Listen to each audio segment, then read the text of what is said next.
अस्सलाम वालेकुम viewer, welcome my channel my kitchen food. तो कैसे हैं आप लोग? बहुत सारी दुआओं के साथ आज हम आपके लिए लाए हैं सेब का मुरब्बा, जो बहुत ही जूसी हमारा मुरब्बा बिल्कुल बाज़ार जैसा तैयार हुआ, वैसी ही खुशबू आ रही है। चलिए ये शुरू करते हैं। ये कैसे बनता है? मुरब्बा बनाने के लिए सबसे पहले लिए हमने सेब। आजकल मार्केट में बहुत ही अच्छे सेब आए हुए हैं। हमने लिए छोटे साइज़ के। इनको छील लेंगे और छीलते जाएं और पानी में डालते जाएं। अगर बड़े साइज़ के सेब हो तो आप 2 पीस कर सकते हैं इसमें से। बहुत ही मज़े का मुरब्बा बनता है। तो जब ये सीज़न होता है तो आप मुरब्बा बना के रख लें और पूरा साल एंजॉय कर सकते हैं। सेब हमने छील लिए, अब रखा है इसे चूल्हे पे एक कढ़ाई में। इसमें पानी शामिल करेंगे। इतना पानी बहुत है, इसे 5 से 7 मिनट या 10 मिनट तक आप स्टीम करें, इसमें बॉईल करेंगे। और थोड़े से ये कुक हो जाएँ, गल जाएँ, तो फिर हम इसमें चीनी शामिल करेंगे। सेब चेक कर लेते हैं। अब इनको पानी से निकाल लें। पानी से 7 मिनट हो गए, थोड़े से नरम हो गए।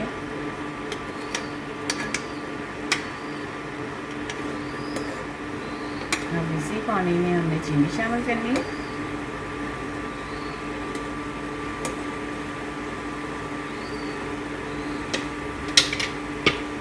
एक इलायची शामिल करेंगे और ये चीनी है हमारे पास, ये शामिल करेंगे। और थोड़ा सा फूड कलर इसमें जाएगा, 1 चुटकी।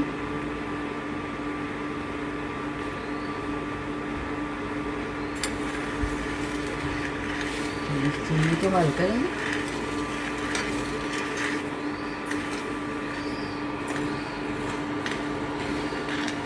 पानी गर्म है तो चीनी जल्दी से हल हो जाएगी। हमें इसकी चाशनी तैयार करनी है। फिर चीनी हल हो गई, सेब इसके अंदर छोड़ दें आप। अगर आधा किलो सेब है तो आधा किलो चीनी जाएगी। अगर 1 किलो सेब है तो 1 किलो चीनी जाएगी इसके अंदर। और वही पानी आपने यूज़ करना, आपने पानी दूसरा शामिल नहीं करना जिसमें आपने सेब बॉईल किए।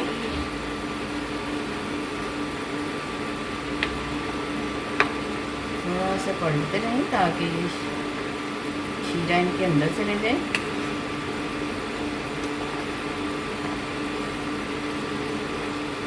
आलू वाला मुरब्बा बड़ों के लिए, बुज़ुर्गों के लिए बहुत ही अच्छा होता है। दिल के मरीज़ों के लिए ये बहुत अच्छा है। जिनका दिल कमज़ोर हो उनके लिए ये मुरब्बा बहुत ही अच्छा है। देखिए इनका कलर चेंज हो गया है, जो तो समझ जाएं कि इनके अंदर चीनी का फ्लेवर आ गया, जो शीरा हमने बनाया था।